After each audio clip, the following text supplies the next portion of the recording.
This was one of the biggest shocks of all for me. And I'm talking pretty large maxi pads for about 2 weeks after delivery. I had no idea that this was going to happen, and so this was a big surprise for me. In this video, I'm sharing the top 5 things I wish I knew before becoming a mother. Hi, it's Annie with Mom First Steps, where we talk about all things motherhood, pregnancy, and postpartum in the hopes that you can increase your confidence and embrace your motherhood journey with joy. If you recently learned that you're expecting a baby, first of all, congratulations. Having been there myself, I also know that you might have some questions. You might have some uncertainty about what to expect. All of that is perfectly normal. In this video, we are going to tackle the top 5 things that I wish I would have known before I became a first-time mom. These things surprised me, but they don't have to surprise you. My hope in sharing these with you is that you're able to embrace motherhood with confidence and joy. Make sure you stay around for the 5th tip, because we are going to get very up close and personal about what happens to your body, and you are not going to want to miss that. Number 1, your sleep will be disrupted like you've never experienced before. Now, on one hand, you're going to say, okay, Annie, no kidding. I know that newborns don't sleep very much, but let me explain more. This started for me actually in the first few days before I gave birth.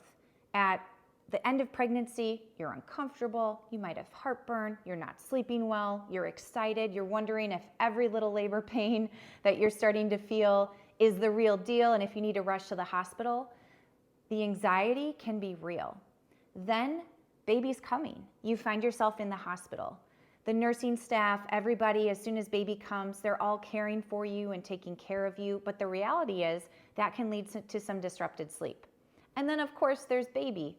Newborns need to eat very, very frequently. What that looked like for me is that I was feeding baby at least every 3 hours, even more frequently most of the time, especially in those early days.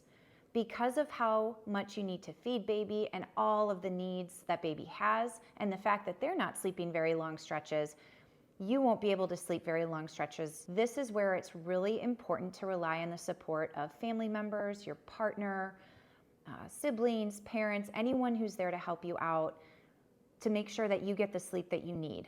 Sleep deprivation in new mothers is real, and we know that it's tied to worse mental health outcomes in new mothers. You can anticipate the fact that you won't have great sleep for a little while early on by setting up that support to help you get that sleep that you need. And also, you can know that this too shall pass. I promise, although it feels very hard at first, you are capable of more than you think, even on very little sleep. I benefited a lot from the adrenaline and the excitement of having a newborn, and although I was exhausted, in hindsight, it was all worth it. Number 2, you might not feel like yourself for a while. What do I mean by this? Well, of course, there are a lot of physical changes. We'll talk more about those a little bit later. But your body is not going to look and feel the same because you've just had a baby. Outside of the physical changes, there's also an identity shift that happens.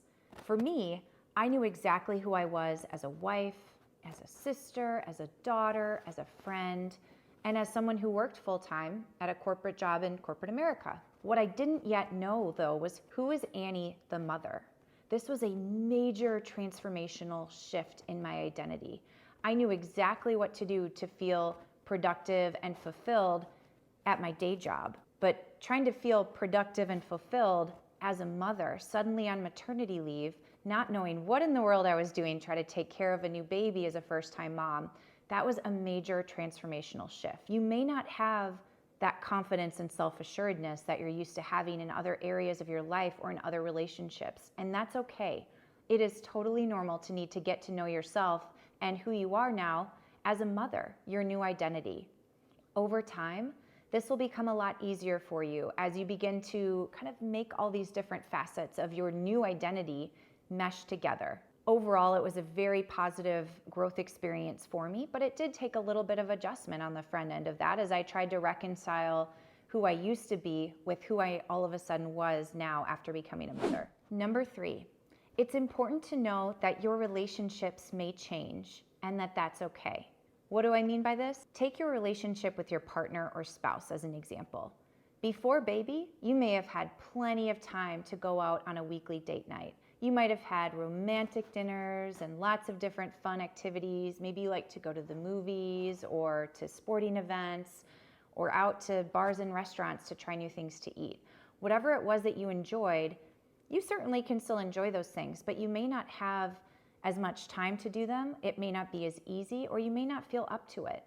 That relationship might change. I'd say with my husband and I for a while, at times it even felt like we were roommates.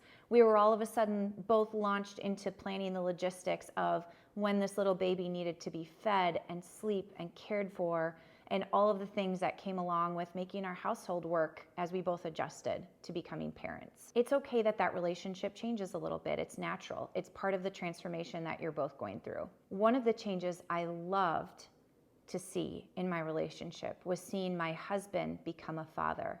Oh my gosh.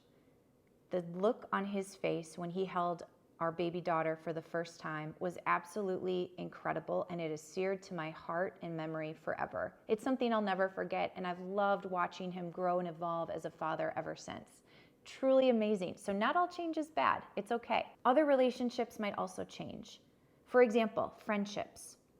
I had a lot of friends and even what I'd call like acquaintances, people that I wasn't super close with, but found myself hanging out with a decent amount before I had kids, because they were fun and we'd go out in big groups and it was all good. As I've become a mother, and ever since, I've found that my friendships that I have maintained have gotten a lot stronger and a lot deeper. And some of the more acquaintance-like friendships have gotten pruned a little bit. This sounds like it might not be ideal, but honestly for me, it's been very positive. It's really helped me stay close with those core people that have been and have always been and will continue to be important to me in my life and my strongest supporting system. But the reality is, once you have kids, it's especially a newborn baby, and go out and see friends quite as frequently. There's a lot more purpose and effort behind it. So again, expect some of those friendships and relationships to change and evolve. That doesn't mean it gets worse. It just means it's a little bit different, and that's them. Number 4, your heart will grow inside. I describe this to my kids as that is my superpower as a mom. I have a couple superpowers, and that's one of them.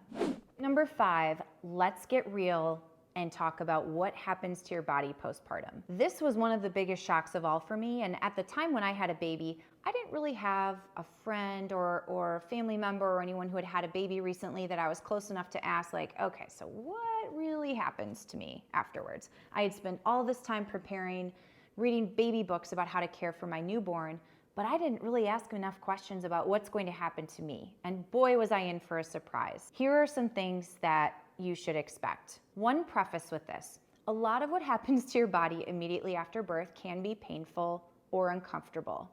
Now, despite that being the case, clearly, as I'm a mom of 4, I thought all of it was well worth it to go through again and again. So I share this not to scare you in any way. Everything will be fine and you'll get through it. But I share it so that you know what to expect and maybe can prepare a little bit better than I did. Bleeding after delivery.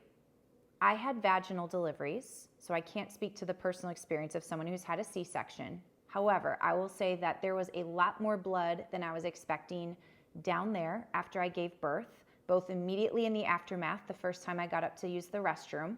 Additionally, I didn't realize at first how long the bleeding would continue.